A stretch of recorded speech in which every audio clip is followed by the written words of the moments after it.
اعوذ باللہ من الشیطان الرجیم بسم اللہ الرحمن الرحیم ان الذین یخشون ربهم بالغیب لهم مغفرۃ واجر کبیر وَأَسِرُّوا قَوْلَكُمْ أَوْ اجْهَرُوا بِهِ إِنَّهُ عَلِيمٌ بِذَاتِ الصُّدُورِ أَلَا يَعْلَمُ مَنْ خَلَقَ وَهُوَ اللَّطِيفُ الْخَبِيرُ هو الذي جعل لكم الأرض ذلولا فامشوا في مناكبها وكلوا من رزقه وإليه النشور الحمد لله رب العالمين نحمده ونصلي على رسوله الكريم فأعوذ بالله السميع العليم من الشیطان الرجیم من حمزه ونفسه ونفخه بسم اللہ الرحمن الرحیم ربی زدنی علما اللہم ربی زدنی علما رب اشرح لی صدری ویسر لی امری واحلل عقدۃ من لسانی یفقهوا قولی اللہم اجعلنا منهم من الذین آمنوا وعملوا الصالحات وتواصوا بالحق وتواصوا بالصبر آمین یا رب العالمین ثم اما بعد تمام طرح کی تعریفیں اس واحد معبود برحق اللہ عز و جل کو لائق و زیبا ہے جس نے ہمیں مسلمان بنا کر پیدا کیا۔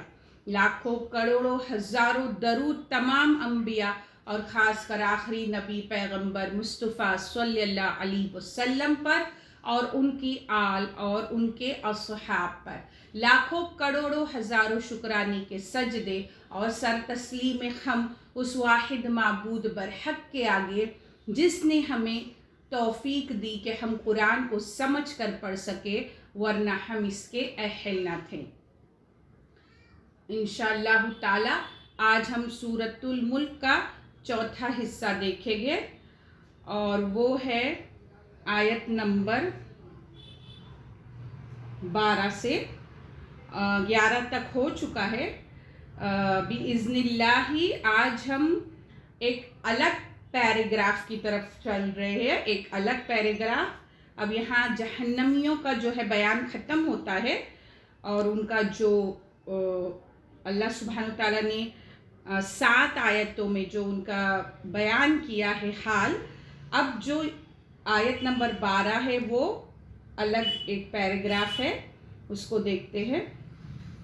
بسم اللہ الرحمن الرحیم ان بے شک ان الذین جو لوگ یخشون ڈرتے ہیں ربہم اپنے رب بالغیبی بن دیکھے لہم ان کے لیے مغفرتن بخشش ہے اور اجر ہے کبیر بڑا۔ بے شک جو لوگ بن دیکھے اپنے رب سے ڈرتے ہیں ان کے لیے بخشش اور بڑا اجر ہیں۔ اب یہ آیت یہاں سے ان لوگوں کے لیے بیان ہو رہی ہے جو اپنے رب کے سامنے کھڑے ہونے سے ڈرتے ہیں۔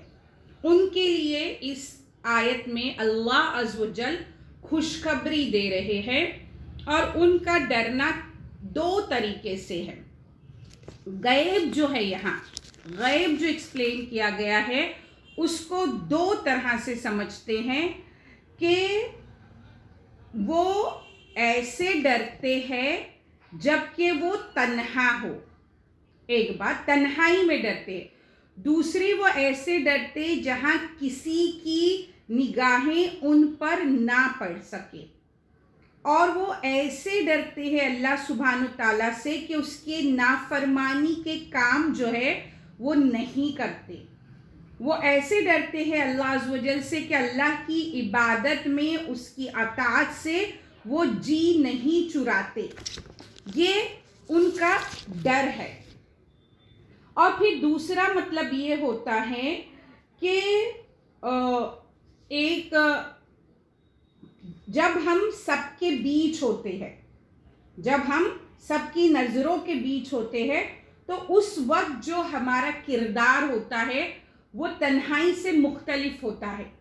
ہم سب کے بیچ، سب کے سامنے اپنے آپ کو بہت اچھا پریزنٹ کرنے کی کوشش کرتے ہیں. ہو سکتا ہے ہم اتنے اچھے نہ ہو اکیلے میں، خلوت میں، تنہائی میں، خود اپنے گھر میں. تو یہ کیا ہوتا ہے؟ یہ دو طرز ہوتے ہیں. لیکن یہ جو یخشون ربہم جو ہے، یہ جو کیٹیگری ہے، یہ جو لوگ ہیں وہ دونوں طرف، مطلب لوگوں کے بیچ میں بھی اور اکیلے میں بھی، اسے کہتے ہیں غیب پر ایمان لانا. کہ وہ اللہ عز و جل کو انہوں نے دیکھا نہیں، پیغمبروں کو انہوں نے دیکھا نہیں، لیکن اس قرآن کے ذریعے وہ کیا کرتے ہیں؟ اللہ اور اس کے پیغمبروں کی جو تصدیق کرتے ہیں اور اس سے ایسے ڈرتے ہیں جیسے کہ انہوں نے اسے دیکھا ہو. ہر عمل کرنے سے پہلے وہ ایسے ڈرتے ہیں. اب یہ جو ڈر ہے ان کا، یہ ڈر اور جو وہ عبادت کرتے ہیں، تو اللہ سبحانہ تعالیٰ نے ان کو کیا جواب دیا کہ ان کے لیے زبردست ثواب ہوگا، بہترین اجر ہوگا، اور ان کے گناہ جو ہے وہ معاف کر دیے جائیں گے. اس انداز کی بنا پر یہ جو خوف ہے ان کا، اس کی بنا پر اللہ سبحانہ تعالیٰ ان کے گناہوں کو معاف کر دے گا. اب یہاں پہ ہم مغفرتن دیکھتے ہیں لفظ جو ہے مغفر سے ہے، اور جس میں جو روٹ ورڈ ہم دیکھتے ہیں وہ ہے غفرا، ہے نا، جس کے معنی ہوتے ہیں چھپانا. اب مغفر کسے کہتے ہیں ہم اسے دیکھتے ہیں. مغفر وہ چیز ہوتی ہے جو سپاہی اپنی حفاظت کے لیے جو لباس پہنتا ہے، جب اسے جنگ میدان میں جانا ہے تو وہ سر سے لے کے پورے باڈی کو جو اپنی کور کرتا ہے اسے مغفر کہا جاتا ہے.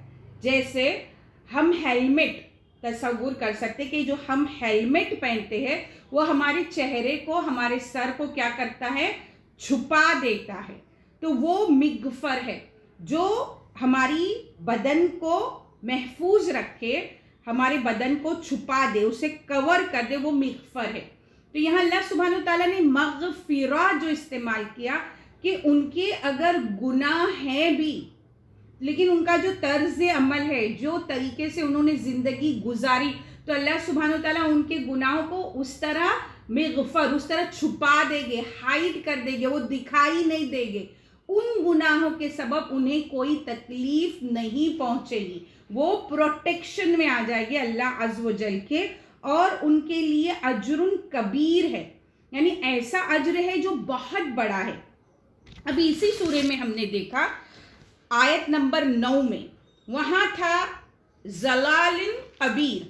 آیت نمبر 9 دیکھتے ہیں، ضلال کبیر. وہاں پہ گمراہی کیا تھی؟ بہت بڑی تھی، ہے نا. اور یہاں آیت نمبر 12 میں ہم دیکھتے ہیں اجر کبیر. اب یہاں دونوں آیتوں میں اللہ عز و جل نے ان کے اعمال کا کیا کیا؟ بھرپور بدلہ دیا ہے، بھرپور انعام عطا کیا ہے. وہاں آیت نمبر 9 میں جو طرز عمل ان کا تھا، انہوں نے جو جھٹلایا تھا، فَكَذَّبْنَا وَقُلْنَا مَا نَزَّلَ اللَّهُ مِن شَيْءٍ، تو ان انتم الا فی ضلال کبیر. تو وہ جو کیا تھا ان کا بھرپور بدلہ تھا وہاں، اور یہاں جو ہے اجر کبیر جو ہے یہ ان کے لیے کیا ہے؟ بھرپور بدلہ ہے. تو وہ جہنمیوں کا طرز عمل تھا اور یہ جنتیوں کا طرز عمل ہے، اور ان کو ان کے مطابق، ان کے اعمال کے مطابق بھرپور بدلہ دیا گیا. اب ہم دیکھتے ہیں آیت نمبر 13. آیت نمبر 13 میں و اور اسرو، تم چھپاؤ، قولکم اپنی بات، اوجہرو یا بلند آواز سے کہو، بھی اس کو، انہو بے شک وہ، علیم جاننے والا، بذات الصدور سینوں دلوں کے بھید، اور تم اپنی بات چھپاؤ یا اس کو بلند آواز سے کہو، وہ بے شک جاننے والا ہے سینوں کے دلوں کے بھیدوں کو۔ اب اس آیت میں اللہ سبحانہ تعالی جو ہے بات بیان کرتے ہیں کہ جو چھپا رہا ہے، یا ایک اس میں دو چیزیں ہیں اس آیت کے لیے۔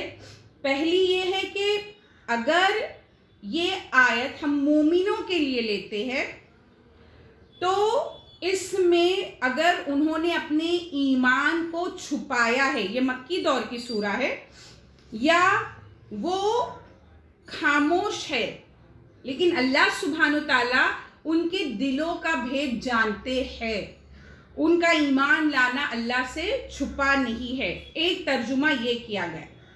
اور اگر ہم دیکھیں کہ یہ آیت اگر کفار سے مخاطب ہے اللہ سبحانہ تعالیٰ، تو اس کا ترجمہ یہ ہوگا کہ تم رسول اللہ صلی اللہ علیہ وسلم کے بارے میں چاہے چھپ کر باتیں کرو، چاہے اعلانیہ باتیں کرو، یا ان کے لیے کچھ بھی پلان کر رہے ہو، یا کچھ بھی بھلا برا تم اپنے دلوں میں سوچ رہے ہو، وہ تمام باتوں کا علم اللہ عز و جل کو ہے۔ اللہ سبحانہ تعالیٰ سے کوئی بات چھپی ہوئی نہیں ہے۔ کیوں؟ کیونکہ وہ بہتر جاننے والا ہے دلوں کے بھید کو، ہے نا۔ اب اسی سورے کو، اس کا جو انداز ہے سورہ طٰہٰ آیت نمبر 7 میں آتا ہے، اگر تو پکار کر کہے بات تو بے شک وہ بھید جانتا ہے، اور نہایت پوشیدہ بات کو بھی۔ اب ہم دیکھتے ہیں کہ یہاں پر جو چھپا کر کرنے والی بات ہے، یا مطلب دونوں طریقے سے، آگے آیت نمبر 14 میں اللہ سبحانہ تعالیٰ اس بھید کو جاننے کی وجہ بیان کرتے کہ وہ بھید کیوں جانتا ہے، جو تمہارے دل میں ہے وہ کیوں جانتا ہے، مطلب کیا وجہ ہو سکتی ہے۔ ٹھیک ہے، وہ آگے ہے آیت نمبر 13 میں دیکھتے ہیں۔ وجہ کیا ہے کہ اللہ عز و جل ہمارے دلوں کے بھید جانتا ہے، کیونکہ کوئی بھی شخص، چاہے وہ ہمارا کتنا بھی قریب ہو، چاہے وہ ہم سے کتنا بھی عزیز ہو، کوئی شخص میرے دل کا بھید نہیں جان سکتا سوائے اللہ عز و جل کے۔ کوئی نہیں جان سکتا کہ میرے دل میں کیا چل رہا ہے۔ اب صرف اللہ عز و جل جان سکتے ہیں، اس کی وجہ بیان کی اللہ سبحانہ تعالیٰ نے آگے آیت نمبر 14 میں۔ اللہ جو ہے وہ کوئسچن ہے، استفہام ہے، کیا، لا جو ہے وہ ہے نہیں، یعلمو جانتا، کیا نہیں جانتا، من جس نے، خلق پیدا کیا۔ یہ ہے سوال، کیا جس نے پیدا کیا وہ نہیں جانتا؟ وَهُوَ اللَّطِيفُ، اور ہوا وہ، لطیف باریک بھی، الخبیر بڑا باخبر، اور وہ باریک بھی بڑا باخبر ہے۔ اب یہاں پر کیا بتایا جا رہا ہے؟ اللہ سبحانہ تعالیٰ سوال کرے کیا جس نے پیدا کیا وہ نہیں جانتا، اور وہ باریک بھی بڑا باخبر ہے۔ کیوں اللہ عز و جل ہمارے دلوں کے راز جانتے ہیں؟ کیوں ہمارے سینوں کے بھید جانتے ہیں؟ کیونکہ اللہ عز و جل خالق ہے، جس نے بنایا ہے، وہ اپنی مخلوق سے بے علم نہیں رہ سکتا۔ اس دل کو بنانے والی ذات جو ہے وہ اللہ سبحانہ تعالیٰ کی ہے، اس لیے جو بھی باتیں ہیں پوشیدہ ہے، خفیہ ہے، راز ہے، چاہے وہ آواز سے بولے جائے یا چاہے وہ چھپا کر بیان کیے جائے، اللہ سبحانہ تعالیٰ کہتے ہیں ایسا ہو ہی نہیں سکتا کہ اللہ سبحانہ تعالیٰ اسے نہ جانے، کیونکہ جس نے اس دل کو بنایا ہے اس کی کیفیت سے وہ بخوبی واقف ہے۔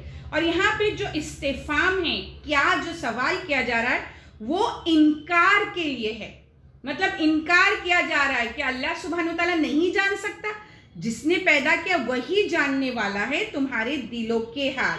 پھر آگے ہم دیکھتے ہیں اللطیف۔ اللطیف جو ہے جس کے معنی کیے جاتے باریک بین، اور یہ ہے لطف سے، جو ہے لام تو فا، لطف سے ہے، مطلب باریک سے باریک باتوں کو جاننے والا، بہت مہربان اور نرمی والا، رحم والا۔ لطف جو ہے، یہ جو لطیف ہے وہ قرآن میں 7 مرتبہ آیا ہے، اور 5 مرتبہ جو ہے وہ خبیر کے ساتھ آیا۔ یہ دونوں اللہ سبحانہ تعالیٰ کے نام ایک ساتھ اللطیف الخبیر جو ہے 5 مرتبہ ساتھ میں آئے ہیں، اور ویسے لطیف جو ہے وہ 7 مرتبہ آیا۔ اب یہاں جو لطیف ہے فتح القدیر میں ہم کو ملتا ہے،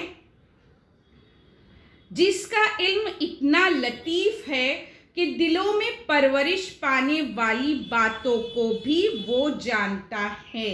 یہ فتح القدیر سے ہے، تو یہ ہم کو سمجھنے کے لیے ہے کہ اللہ سبحانہ تعالیٰ ہمارے دلوں کے جو راز ہے وہ اس لیے جانتا ہے۔ اب جو خالق ہے وہ بے خبر ہو ہی نہیں سکتا، ہے نا، وہ بہت زیادہ خبر رکھتا ہے، خبیر کہا گیا ہے، باخبر ہے، وہ خبر رکھنے والا ہے۔ پھر آگے اللہ عز و جل آیت نمبر 15 میں بیان کرتے ہیں۔ یہاں پر ہم دیکھتے ہیں کہ آیت نمبر 15 میں اللہ سبحانہ تعالیٰ ہمارے لیے کچھ لیسن ہیں اس آیت میں، غور سے دیکھتے ہیں۔ ہوا وہ، الذی جس نے، جعل بنایا، لکم تمہارے لیے، الارض زمین، ذلولا مسخر، فمشو تاکہ تم چلو، فی مناکبہا اس کے راستوں میں، اور کلو تم کھاؤ، من رزقہ اس کے رزق سے، اور الیہ اسی کی طرف، نشور جی کر اٹھنا ہے۔ اب یہاں آیت نمبر 15 میں اللہ سبحانہ تعالیٰ بیان کرتے ہیں، وہ ہے جس نے تمہارے لیے زمین کو کیا ہے مسخر، تاکہ تم اس کے راستوں میں چلو اور اس کے رزق میں سے کھاؤ اور اسی کی طرف جی کر اٹھنا ہے۔ اب ہم دیکھتے ہیں کہ یہ جو آیت ہے اس کو دیکھتے ہیں ہم، ذلول جو ہے اس میں وہ دیکھتے ہیں۔ ذلول جو ہے اس کے جو لفظی معنی ہوتی ہے وہ ہوتی ہے متی، مطلب فرما بردار، ہے نا۔ اب ذلول اس جانور کو کہا جاتا ہے جو سواری میں دینے میں شوخی نہ کرے، مطلب اپنے سوار کو بٹھانے میں شوخی نہ کرے۔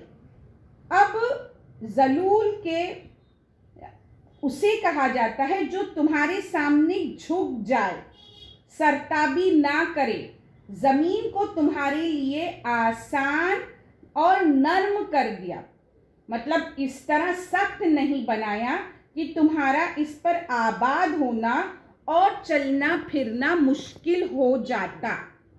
پھر اس کے بعد اس آیت میں ہم جو ہے دوسرا لفظ دیکھتے ہیں، وہ ہے مناکبہا، جو منکب کی جمع ہے، اور منکب کے معنی ہوتے ہیں مونڈھے۔ اب کسی بھی جانور کا مونڈھا جو ہوتا ہے وہ سواری کی جگہ نہیں ہوتی، بلکہ اس کی کمر یا گردن ہوتی ہے۔ جو جانور سوار ہونے والوں کے لیے اپنے مونڈے پیش کر دے وہ بہت ہی متی اور مسخر ہوتا ہے۔ یہاں اللہ سبحانہ تعالیٰ نے کیا کہا کہ اس زمین کو ہم نے ایسا بنایا ہے، مطلب اسے ایسا قوام بخشا ہے کہ نہ تو پانی کی طرح سیال اور بہنے والی ہے، نہ روٹی اور کیچڑ کی طرح دبنے والی ہے، بلکہ زمین کیسی ہے کہ لوہے اور پتھر کی طرح سخت بھی نہیں بنایا، اور ایسا بھی نہیں کہ اس میں درخت اور کھیتی نہ بوئی جائے، اس میں کنویں اور نہریں نہ کھودی جا سکے، بلکہ اسے کیسے بنایا کہ اس کو کھود کر اس میں تم اونچی عمارتوں کی بنیاد رکھ سکتے ہو۔ اس کو ایسا قوام بخشا ہے اللہ عز و جل نے اپنے حکم سے کہ اس پر عمارتیں ٹھہر سکے، چلنے پھرنے والوں کو جو ہے لغزش نہ ہو۔ اب ہم ایک غور کی بات دیکھتے ہیں اس زمین کے بارے میں کہ یہ جو زمین ہے اس میں ہم دیکھتے ہیں کہ اس کے جو پیٹ میں، اس کے جو بطن کے اندر کیا ہے، دہکتا ہوا لاوا ہے، جو بے حد جو ہے اس کی جو شدت ہے جو بے حد کیا ہے گرم ہے نا، لیکن اتنی زیادہ شدت ہونے کے باوجود اللہ سبحانہ تعالیٰ نے اسے ایسا انتظام بخشا ہے کہ وہ ہیٹ جو ہے ہمارے پیروں کو جلاتی نہیں، جب ہم اس پر چلتے ہیں تو وہ ہمارے پیروں کو نقصان نہیں دیتی۔ پھر اس کے بعد ہم دیکھتے ہیں کہ جو زمین ہے وہ اپنے محور پر گھوم رہی ہے، چاند کے گرد اور سورج کے گرد گھوم رہی ہے، وہ پروسیس جو ہے کنٹینیو مسلسل لگاتار جاری ہے۔ لیکن اللہ سبحانہ تعالیٰ کی حکمت دیکھتے ہیں ہم کہ جب ہم کار میں بیٹھ کر سفر کرتے ہیں تو اس کی حرکت، اس کا جو گول گھومنا ہم محسوس کرتے ہیں۔ اسی طرح اگر ہم میری گو راؤنڈ میں بیٹھتے ہیں نا تو اس کے گھومنے سے ہم کو کیا چکر کا احساس ہوتا ہے، اس گھومنے کی کیفیت کو ہم محسوس کرتے، لیکن زمین چونکہ لگاتار چکر کھا رہی ہے اس کے باوجود کیا ہو رہا ہے، وہ ہم کو کیا کر رہی ہے، ہم کو تکلیف نہیں پہنچا رہی ہے، ہم کو چکر نہیں آ رہی ہے۔ اب اللہ سبحانہ تعالیٰ نے کیا کہا کہ اس زمین کو ہم نے کیسے بنایا، ایسا مسخر کیا ہے، تمہارے لیے کیا ہے، اطمینان کے لائق بنایا۔ اور پھر آگے فَامْشُوا فِي مَنَاكِبِهَا میں ہم دیکھتے ہیں کہ اللہ سبحانہ تعالیٰ نے کہا کہ تم چلو، اتنی بڑی زمین ہے، تم کہاں بھی جاؤ، تم کہیں پر بھی چلو، اور دنیا کے ہر جگہ میں، ہر علاقے میں تم پھیلو، اور کیا کرو، رزق تلاش کرو، اس کے رزق میں سے کھاؤ۔ اب جو ہے یہاں زمین کو اللہ سبحانہ تعالیٰ نے بہترین دسترخوان کی طرح پیش کیا۔ ہم دیکھتے ہیں کہ زمین کس طرح بہترین دسترخوان ہے۔ سب سے پہلے اس سے ہمیں جو ہے پانی، اس کے بعد تمام کھانے کی چیزیں، فروٹ، سبزیاں، اناج، پھر اس کے بعد دیکھتے ہیں کہ اللہ سبحانہ تعالیٰ نے کہا من رزقہ، مطلب صرف اوپر اوپر چلو نہیں کہا، اس کا جو رزق ہے اس کے اندر بھی رزق ہے، جو پیٹرول ہے، جو ڈیزل ہے، جو معدنیات ہے، جو سونا چاندی ہے، ہیرے جواہرات ہے، کوئلہ ہے، من رزقہ ہی اس کے اندر بھی ہے۔ تو یہ کیا ہے، یہ تمہارے لیے ایک بہت بڑا سجا ہوا دسترخوان ہے۔ اور یہ کیوں ہے؟ کیونکہ اللہ سبحانہ تعالیٰ نے اسے تمہارے لیے ذلول بنایا، نہیں تو یہ کیا تھی، یہ بہت خطرناک کیفیت تھی۔ زمین کی جو کیفیت ہے، اس میں سے جو لاوا پھٹے یا ہم دیکھیں جب زلزلے آئے تو یہ بہت، اس کی کیفیت بہت خراب ہے، لیکن اللہ کے اذن سے وہ ہمارے لیے مسخر کی گئی۔ اب ہم اس آیت میں دیکھتے کہ اللہ سبحانہ تعالیٰ نے کہا کہ پھر اسی کی طرف تمہیں لوٹ کر آنا ہے نا، نشور۔ اب نشور کے معنی وہ نشر سے ہے، اور نشر کے معنی ہوتا ہے پھیلانا، ہے نا، اور ایک دوسری معنی ہوتی ہے حیات زندگی۔ اس پر معنی پر غور کریں، ہم ترجمہ کرتے ہیں لوٹ کر جانا، لیکن اس کی لفظی جو معنی ہے نشر، اس میں ایک معنی ہوتی ہے حیات کے، ایک زندگی ہے. اب وہ کیسے ہے؟ مرنے کے بعد دوبارہ اٹھنے کے لیے جو زندگی ہے اس وقت نشور کا لفظ استعمال کیا جاتا ہے. اگر ہم دھیان دیں، اگر ہم غور کریں تو نشور اس وقت استعمال کیا جاتا ہے جب ہمیں دوبارہ جی کر اٹھنا ہے اس دوسری زندگی کے لیے. تو یہاں اللہ سبحانہ تعالیٰ نے کیا کہا کہ یہ زمین کو گویا کیا ایک سواری کی شکل دی. اب جب تم سواری میں ہو، تم سوار ہو، تو وہ تمہارا سفر ایک دن ختم ہوگا اور پھر ایک منزل ہوگی جہاں تمہیں اسٹاپ لینا ہوگا، جہاں تمہیں رکنا ہوگا. اور وہ رکنے کو اور وہ دوبارہ زندگی کو اللہ سبحانہ تعالیٰ نے کیا کہا کہ تم سب کچھ کرو اس زمین پر، لیکن یہ مت بھولو کہ تمہیں دوبارہ اسی کی طرف لوٹ کر آنا ہے. پھر اس آیت میں ہم ایک بہت بڑی حکمت دیکھتے ہیں اللہ سبحانہ تعالیٰ کی. ایک مفسر ہے وہ بیان کرتے ہیں کہ یہ مکہ میں اس کا نزول ہوا. اب اللہ سبحانہ تعالیٰ ان قریش مکہ کو ایڈریس کرنا چاہتے ہیں کہ میں نے تمہیں خاک سے پیدا کیا ہے نا، مٹی سے پیدا کیا، تمہارا خالق میں ہوں، میں نے اس زمین کو پیدا کیا، اس زمین کا خالق پیدا کرنے والا میں ہوں، تم میری مخلوق ہو، زمین بھی میری مخلوق ہے. جب یہ زمین میرے حکم پر اپنا تمام جو اس کے برے اثرات ہے وہ چھوڑ کر تمہارے لیے اتنی فرما بردار بن سکتی ہے، تمہیں اتنے فائدے پہنچا سکتی ہے، تو پھر تم اے انسان میری مخلوق ہو تو تم پھر میرے فرما بردار کیوں نہیں بنتے؟ جیسے یہ زمین تمہارے لیے فرما بردار بن گئی میرے حکم سے، تم میرے حکم سے میرے لیے فرما برداری کیوں نہیں کرتے؟ کیوں تم میرے لیے میرے حکم کو نہیں مانتے؟ کیوں تم اپنے آپ کو مسخر نہیں کرتے؟ کیوں تم اپنے آپ کو ذلیل جو ہے وہ ثابت نہیں کرتے میرے حکم کے آگے؟ اسی بات کو ابن قیم رحمۃ اللہ علیہ جو ایک بہت بڑے اسکالر ہے وہ بیان کرتے ہیں کہ انہوں نے عبادت کی تعریف پوچھی کہ عبادت کیا ہے نا. تو جو جواب ہے سب نے مختلف جواب دیے. اب جو انہوں نے جواب ایکسپلین کیا اپنے اسٹوڈنٹ کو وہ یہ تھا کہ عبادت وہ ہے جس میں سب سے زیادہ اللہ کی محبت ہو اور اس کی محبت کے پیش نظر تم اپنے آپ کو بچھا دو، سجدہ ریز ہو جاؤ، پوری طرح مسخر ہو جاؤ، فرما بردار ہو جاؤ. ہر چیز جو اللہ عز و جل مانگتا ہے ہم سے وہ ہم اسے پوری طرح واپس دے، ریٹرن کرے، جو اس کے احکامات ہیں ہم اسے بجا لائے. تو یہ جو آیت ہے کہ اس میں جو زمین کی کیفیت ذلولہ جو بتایا گیا ہے تو وہ ہم انسانوں کو اس طرح اللہ سبحانہ تعالیٰ کی ڈیمانڈ ہم سے ہے کہ ہم اس طرح اس کے لیے مسخر ہو جائے.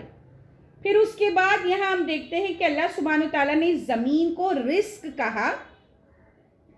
سورہ زاریات آیت نمبر 22 میں آتا ہے اور آسمانوں میں تمہارا رزق ہے اور جو تم سے وہ دیا جاتا ہے.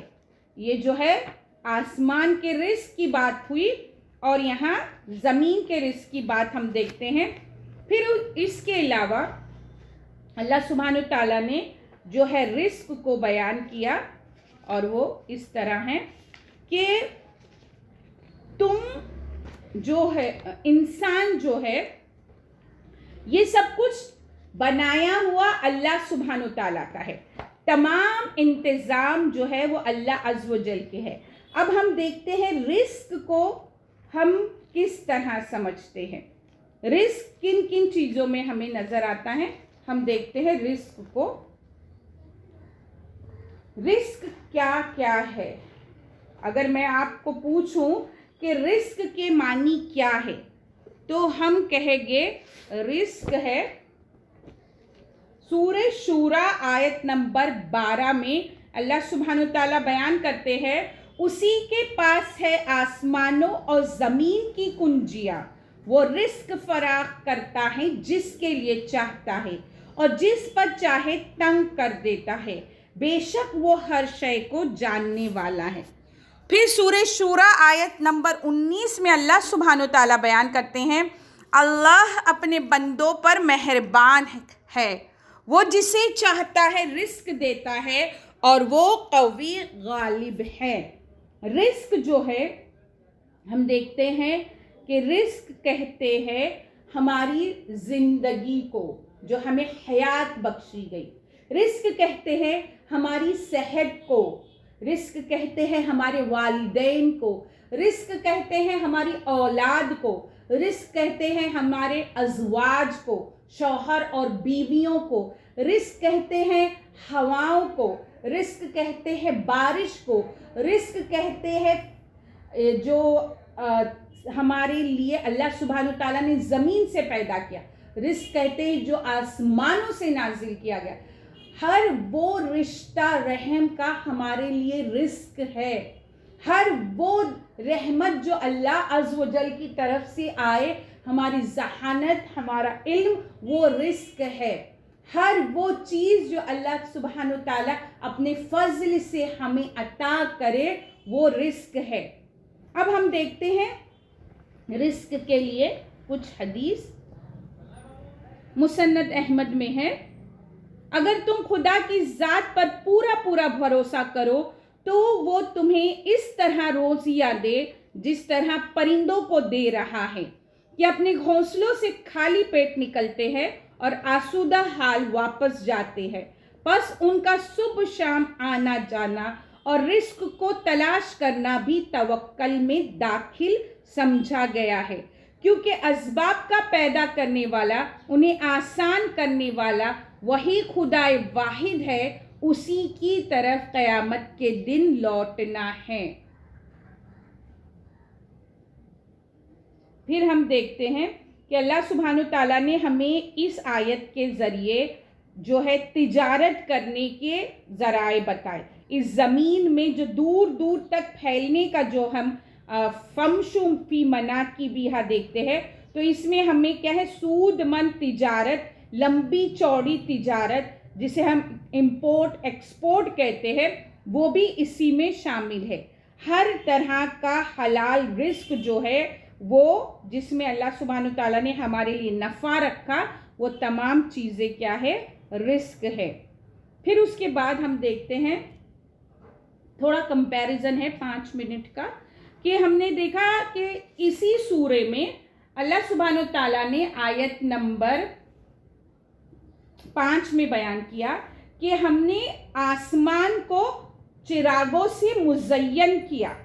اب ہم اس آیت میں دیکھتے ہیں جو یہ ہے آیت نمبر 15 کہ ہم نے اس زمین کو کیا کیا، تمہارے لیے یہ رزق کا ذریعہ بنایا، ٹھیک۔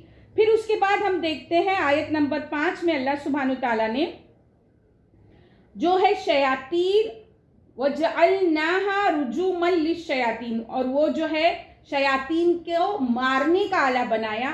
مطلب اللہ سبحانہ تعالیٰ نے اتنے بڑے آسمان میں شیاطین کو اجازت نہیں دی کہ وہ وہاں کہیں بھی آسانی سے گھوم پھر سکے، انہیں وہاں اجازت نہیں دی گئی۔ اور اس آیت میں اللہ سبحانہ تعالیٰ نے فَامْشُوا فِي مَنَاكِبِهَا میں ہمیں انسانوں کو یہ اجازت دی کہ تم اس کی زمین میں جہاں چاہے جاؤ، جہاں چاہے وہاں سفر کرو، اور اس میں ہمارے لیے کوئی پابندی نہیں لگائی۔ پھر اس کے بعد اللہ سبحانہ تعالیٰ نے وہاں پر بیان کیا آیت نمبر 5 میں وَأَعْتَدْنَا لَهُمْ عَذَابَ السَّعِيرِ، کہ یہاں جو ہے ان کے لیے، جہنمیوں کے لیے جو ہے ہم نے عذاب السعیر جو ہے دہکتی آنکھ کا عذاب تیار کیا ہے ایسے شیاطین جن کے لیے۔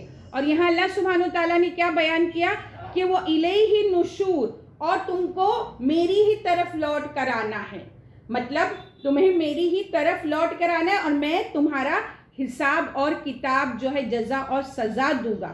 پھر اس کے بعد اس آیت میں اللہ سبحانہ تعالیٰ نے جہنمیوں کا ڈسکرپشن کیا آسمان کو بیان کرتے ہوئے، اور اس آیت میں اللہ سبحانہ تعالیٰ نے زمین کو بیان کرتے ہوئے جنتیوں کا ڈسکرپشن کیا کہ وہ جو ہے اس طرح تم میری طرف لوٹ کے آؤ گے۔ پھر یہاں جو لکم جو ہے تمہارے لیے، مطلب اس میں دو چیزیں ہیں کہ یہ زمین کو میں نے کیا کیا، تمہارے لیے مسخر کیا ہے، زمین کو میں نے تمہارے لیے دسترخوان بنایا ہے، زمین کو میں نے تمہارے لیے آسان بنایا ہے۔ تو اب اس میں کیا ہے، یہ تمام چیزوں کو نظر میں رکھتے ہوئے تمہیں کیسا عمل کرنا ہے، تمہیں ایسا عمل کرنا ہے کہ جیسے کہ پہلی آیت شروع ہوئی تھی ان الذین یخشون ربہم، ویسے عمل کرنا ہے تمہارے۔ اتنا رزق عطا کیا ہے میں نے تمہیں، تو تمہیں کیسا عمل چاہیے، تمہاری طرف سے مجھے کیا چاہیے کہ تم ویسے ڈرو۔ اب یہ جو ان الذین یخشون ربہم، اس کے لیے ہم حدیث دیکھتے ہیں، صحیح حدیث میں ہے کہ جن 7 شخصوں کو جناب باری تعالی اللہ عز و جل اپنے عرش کا سایہ اس دن دے گا جس دن اس کے سوا کوئی سایہ نہ ہوگا، ان میں ایک وہ ہے جسے کوئی مال و جمال والی عورت زناکاری کی طرف بلائے اور وہ کہہ دے کہ میں اللہ عز و جل سے ڈرتا ہوں، اور اسے بھی جو اس طرح پوشیدگی سے صدقہ کرے کہ دائیں ہاتھ کی خرچ کی خبر بائیں ہاتھ کو بھی نہ لگے۔ پھر ہم کو ایک اور حدیث ملتی ہے مسند احمد میں کہ صحابہ رضی اللہ تعالیٰ عنہما نے ایک مرتبہ عرض کیا، یا رسول اللہ صلی اللہ علیہ وسلم، ہمارے دلوں کی جو کیفیت آپ صلی اللہ علیہ وسلم کے سامنے ہوتی ہے آپ کے بعد وہ نہیں رہتی۔ آپ صلی اللہ علیہ وسلم نے فرمایا، یہ بتاؤ رب کے ساتھ تمہارا کیا خیال رہتا ہے؟ جواب دیا کہ ظاہر باطن اللہ ہی کو رب مانتے ہیں۔ آپ صلی اللہ علیہ وسلم نے فرمایا، جاؤ پھر یہ نفاق نہیں، کیونکہ اللہ بہتر ہے تمہاری چھپی اور کھلی باتوں کا علم رکھنے والا۔ تو اب ہم نے یہاں جن آیاتوں کی تفسیر دیکھی، وہاں اس کے بعد جو ہے اللہ سبحانہ تعالیٰ آیت نمبر 16 سے وہاں جو ہے ایک الگ پیسج شروع ہوگا۔ ان الذین یخشون سے جو ہے ذلولہ، یہ جو آیت تک ایک پیراگراف تھا، اور کچھ مفسرین کا بیان یہ ہے کہ یہ جو ہے چاروں آیتیں مومنوں کے لیے ہے، خاص صرف مومنوں کے لیے، اور اس کے بعد جو ہے اب انداز بیان جو ہے وہ بدل جائے گا۔ تو وہاں اللہ سبحانہ تعالیٰ کا جو انداز ہے وہ ہم انشاءاللہ تعالیٰ اگلی کلاس میں دیکھیں گے۔ یہاں پر ہم ختم کرتے ہیں اور اللہ سبحانہ تعالیٰ سے دعا کرتے ہیں کہ اللہ قول و فعل کے تضاد سے بچا، بولنے سے زیادہ عمل کرنے کی توفیق عطا فرما، اور قرآن کی آیتوں کو اس کے پورے صحیح مفہوم سے ہمارے دلوں میں جگہ دے اور ہمیں اس پر کما حق کہو عمل کرنے والا بنا۔ وآخر الدعوانا الحمدللہ رب العالمین، آمین یا رب العالمین۔ بسم اللہ الرحمن الرحیم۔ سبحانک اللہم وبحمدک نشہد ان لا الہ الا انت ربنا تقبل منا انک انت السمیع العلیم وتب علینا انک انت التواب الرحیم۔ والعصر ان الانسان لفی خسر الا الذین آمنوا وعملوا الصالحات وتواصوا بالحق وتواصوا بالصبر، آمین اللہم آمین۔